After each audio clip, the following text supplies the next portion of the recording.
ኑሐሚን አባቷ በላካት መሰረት ወደ እነገነት ጋር ትሄዳለች። እነገነት ጋር ስትሄድ ቤቱን እሷ ስለማታውቀው የተዋወቀችው ኤርሚ እሱን አገኘችውና ከሱ ጋራ ከተነጋገሩ በኋላ ቤቱ የቱ ጋር እንደሆነ እሱ ሲያሳያት እሺ በቃ እኔ ደርሼ ሂጄ አይቻቸው ልምጣ ብላ እሷ ስትሄድ በአጋጣሚ ገነት ቤት አልነበረችም።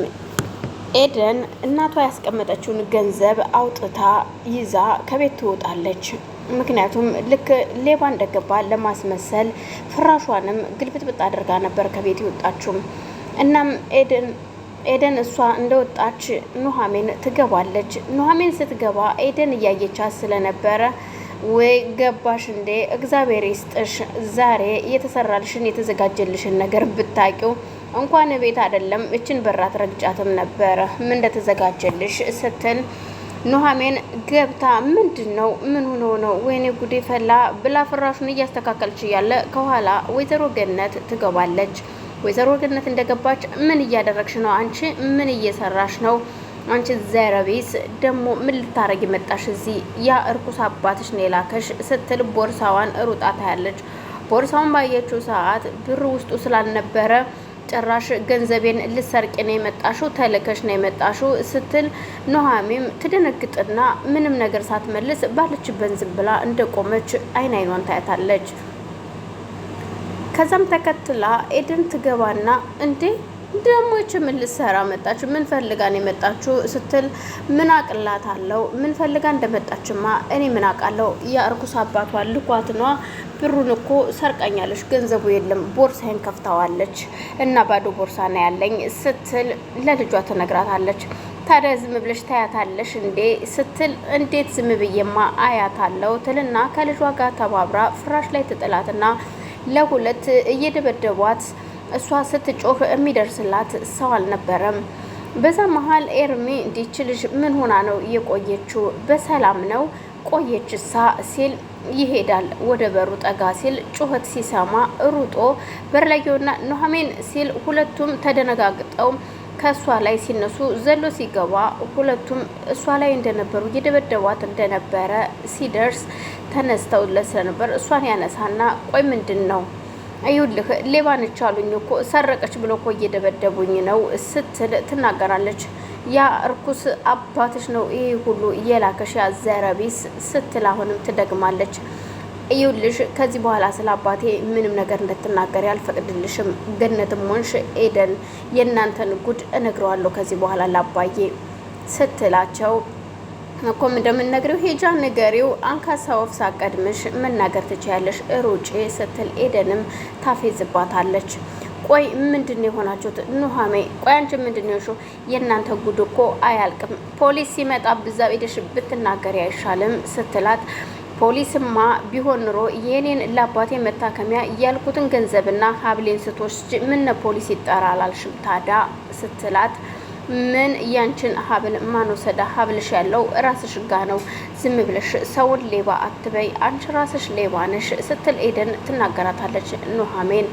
በዛን ሰዓት ኤርሚያስ ስሚ፣ አዎ አንቺን ሌባ ነሽ፣ ሀብሏን ወስድሽባት ነበር። እኔ ነኝ በዘዴ ከአንገትሽ ላይ የምስምሽ መስዬ ከአንገትሽ ፈትቼ ወሰድኩት ሲላት ምን አዎ እናንተ ሁለታችሁም ሌቦች ናችሁ፣ ተነጋግራችሁ ነው የመጣችሁት ከዚህ ቤት ትላታለች።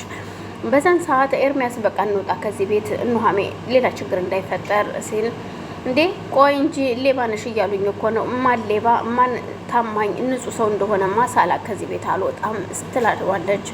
ቆይ ግን ለመሆኑ ምን ያህል ገንዘብ ነው የጠፋባችሁ? ስንት ብር ነው የጠፋባችሁ? ሲላት ሁለቱ እናትና ልጅ ይጠቃቀሱና ይተያያሉ። በቃ ይኸው ከዚህ በኋላ ከልጅቷ ጭንቅላት ላይ ውረዱ ይሉና ኑሐሚን ይዟት ይወጣል። እኔን ነው ሌባ ያላችሁኝ? ቆይ የማትወጪ ወዳ ውስጥ እንደገባሽ እወቂ። ሁለትሽም እያንዳንድሽ ማሪኝ ኤደን ኑሐሚን ብላችሁ ባትመጡ እኔ ኑሐሚን አይደለሁም፣ ኑሐሚን አያደርገኝ ትልና በንዴት ተነስታ ትወጣለች። ይዟት ከወጣ በኋላ በቃ እኔ ልሂድ አሁን ወደ ቤት መሄድ አለብኝ ትለውና ኤርሚያስን በእሺ ሂጂ ብሏት አቅፎ ከሳማት በኋላ ይለያያሉ።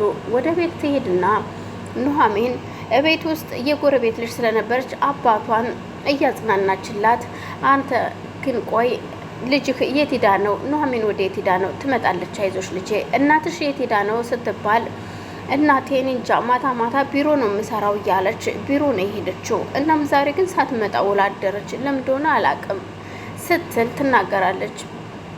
እናቷ ሲጋራ እንደምታጨስና ጫት እንደምትቅም ሽሻም እንደምትነፋ ትነግራታለች። ይሄ ሁሉ የኑሐሚን አባትም አቶ ተሰማ እየሰሙ ግራ ይጋባሉ። ቆይ ምን አይነት እናቱና ነው እንደዚህ የምታደርገው አልገባኝም ሲሉ እናም ይቺ መቅደስ የምትባል ህፃን ልጅ ቁጭ ብላ ማለትም ኮኪ ቁጭ ብለው ስለነበረ ለአቶ ተሰማ ሻይ አፍልታ ሰጥታው ጠጥተው ሁለቱም አብረው በዛን ሰዓት ኑሐሚን ቤት እንደገባች አባዬ ይቅርታ ቆየሁብህ አይደል ስትል አረ ችግር የለውም ልጅ አይዞሽ ይላታል። ፊትሽ ግን ልክ አይደለም፣ ምንድን ነው የሆንሽው? አግኝቻቸዋለሁ፣ እዛ ናቸው፣ የራሳቸው ጉዳይ ስትል በቁጣ ትመልስለታለች። ልጄ ምንድን ነው? ምን ሆነሽ ነው? ከዚህ በኋላ ግን አባዬ የምትወደኝ ከሆነ እኔ እነገነት ጋር እንድትልከኝ አልፈልግም። ከዚህ በኋላ እንዳትልከኝ፣ በቃ ትክክለኛ የምትወደኝ አባቴ ከሆንክ ስትለው፣ አረ በፍጹም ልጄ ተተናኮሉሽ አይደለ? እኔ ነኝ ለዚህ ሁሉ ያበቃውሽ። ግን አንድ ነገር ልንገርሽ፣ ልጠይቅሽ እስኪ ኑሐሚን ይላታል። እሺ ንገረኝ አባ። እዩልሽ እኔን ልውጣና ልለምን እርዳታ ልጠይቅ፣ አለበለዚያ ደግሞ ወይ ለድርጅት ስጭኝና አንቺ እንደፈለግሽ ስሪ፣ አንቺን ሌላ ሰው እያስቸገርሽ ነው እኮ ይላታል። ማለት እንዴት ነው አንተን ለድርጅት የምሰጥህ? እንዴት ነው አንተ እርዳታ የምትጠይቀው? ከሆነ እኔ እሰራለሁ። ደግሞ እስካሁን ደግሞ ያው ኤርሚ ነው የቤት ኪራዩንም ቀለባችንም እየቻለን ያለው። ስለዚህ በቅርቡ ደግሞ ሕክምና ይስተካከላል አባዬ አታስብ ስትል እሺ ልጅ አይዞኝ